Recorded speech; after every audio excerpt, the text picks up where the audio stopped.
As ship pilot and CEO of Vostok Inc., you have only one thing on your mind: money, and a crap ton of it.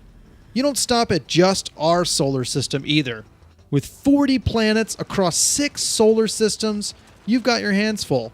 Not to mention, the locals are not too interested in what you're selling. Vostok Inc. is an interesting combination of an idle game plus space combat. As with any space exploitation job, you need to profit from the planets. There's not much to it. You're in it for the money. Landing on a planet, you'll find a few options of buildings, each with upgrades. It's a system of menus. How deep could it be? You'll start gaining a passive income from your work. Purchase the auto transfer machine early so you don't have to keep visiting planets. What you can build ramps up, but after the first few, the game wants you to unlock them. For example, you might need to build on 10 planets or destroy a certain amount of asteroids. The game can meet the urge for an idle game. Vostok Inc. has that unmistakable money meter always going up. I found myself flying back to old systems to increase their output without getting too bored. Yet, I realize it could become tedious. The upgrades are linear and boring. In fact, you're better off always buying the best building available.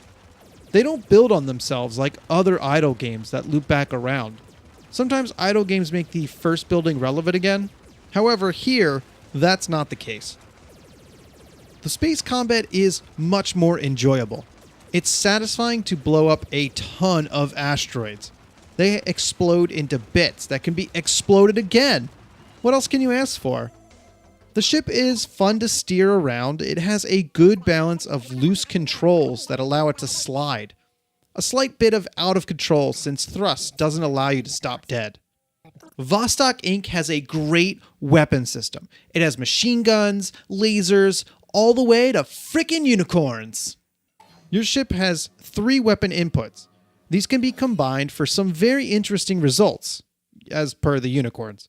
There are 4 different weapon slots on the ship, and with the D-pad, you can switch between them whenever you want. I'm an idiot who spent way too long with the original machine gun. I didn't realize that the weapons could be mixed. The example on the left should change when switching gun parts, but it only shows the ones that are unlocked. Hiding the locked weapons makes no sense to me. If I knew what was available instead of guessing, it would have made me more inclined to buy. A simple locked message over the example would have worked. Even after I knew the rules, it was still a guessing game of which weapons I could find. By now I know I like everything lasers, and I didn't want to waste money finding it. It's still a good system that has some unique and unexpected combinations. At the mother base, there are upgrades available for your ship. It includes improved hull and shield points, but also a time-slowing ability.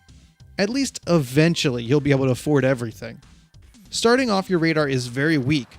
You'll want to pick up the Planet Tracker, helpful for expanding because you can fly right to a planet instead of following in its orbit. Another required radar upgrade places managers on your map. They're left out in space with limited oxygen, and you must rescue them. If it's a middle manager, they give you a flat 3% bonus to your income. A full-fledged executive's bonus is directly linked to their happiness. You have to manage it by giving them perks. These are found inside enemies or asteroids as little boxes. This is exhausting because you actually have to go in there and give them the perk. It's set up like a Tamagotchi. They each have a game to play and stats to refill. The menu system is aggravating and takes a long time that by the 5th time you're feeding your executives, it's stale. Included in the Tamagotchi are minigames. They're cute, but not something anyone would actually get into. Anyway, enemies are consistently spawning and trying to stop your empire. You could consider them pests at certain points, and I think that's the intention. They keep coming at you so endlessly that it can only become tiring. If you want to continue to develop planets, they must be exterminated. Enemies even have the ability to lock you in one place for a fight. The screen freezes, and you must destroy enough enemies to end it. It's screwed up how many enemies I killed in the name of profit. Side note, I think Vostok Inc. is much better with a controller. It was impossible to aim with a mouse. It's important to consider that this game had such staying power for me because you had a choice what to do. If you wanted to get into combat, it wasn't hard to find, or you could work on your income. The player is in control of the flow of the game. Too little action in a game and it's boring. Non-stop action and you'll feel too tense all the time and will need to take breaks. Vostok Inc. has both hyper action and easygoing profit making within reach whenever. It would be very interesting to know if they calculated this specific experience or if they stumbled on it by accident. Vostok Inc. has recycled humor. It even goes as far to include the Pinky and the Brain line about, "What did you want to do tonight?" I got bored of it quick. Humor isn't easy, but when it misses this hard, why include it? They lost an opportunity to write more about greed and corporations. Feel free to dive into topics about exploiting an alien race and how our future could be. Instead, it has some canned lines pulled from the internet. Jimmy, your assistant, pops up and delivers these canned messages over and over and over again. It's endless. He does all the talking for you. It's pretty much the worst. I would have fired this moron a long time ago. Please stop calling me. I'm busy flying the ship around, trying to make a profit so we get paid. Why can't you leave me alone for 5 minutes? Ring. Hey, Jimmy, what's up? Not much. You know greed's good, right? Yeah, Jimmy, you told me that a long time ago, and I already know that. Thanks. Look, I gotta go. I got shit to do. You know, things are happening here. Okay, goodbye. I gotta go. Bye. Where the hell did I even find this idiot? Just give me a menu so I can turn him off, please.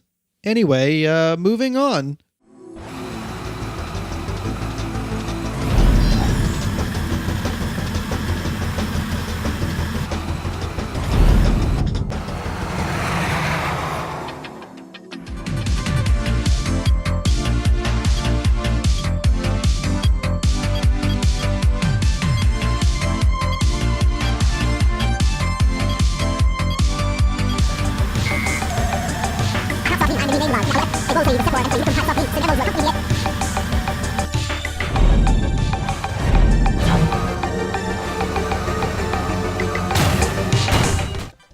Each solar system has its own song that plays on loop. It's fine, but can get repetitive after a few hours. Oddly, one of the tracks is louder than the others. Not painfully loud, but enough where I had to change the volume every time I went to that solar system. What is also annoying are the sounds for voices, because as you know, Jimmy won't shut up. Look, as much crap as I gave for Jimmy, I still enjoyed Vostok Inc. I like what Nosebleed Interactive has done. They combine two genres, idle and space action, and that makes it unique. I respect them for that.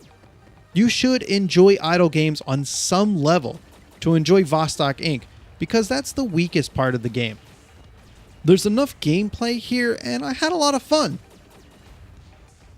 Thanks for watching. If this review was helpful, please let me know in the comments. Thanks.